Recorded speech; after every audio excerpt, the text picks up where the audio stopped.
Butler, please come here. Yes, ma'am. Anything you need? Can you please give some another beer? Are you okay, ma'am? You need anything assistance? No. I'm fine. Just give me another beer, please. Here's your beer, ma'am. Thank you, ma'am.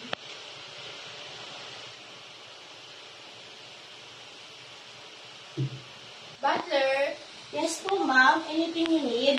give me some another beer, please. Please, I'll be wait, ma'am. Yes. Ma'am, this is your beer. Thank you, ma'am.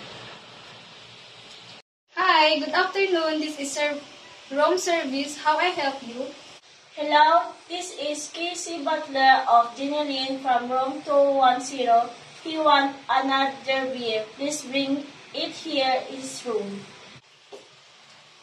Okay po, Ma'am Miss Casey from room number 20010 service. Now, please wait po. Thank you po. Thank you for calling service. Butler, come here, please. Yes po, ma'am. You need anything assistance, ma'am? Yes, ma'am. Ma'am, you need food? Yes, please. What the best seller? You need food, ma'am? Yes, please. Give me the best seller. Okay po, ma'am.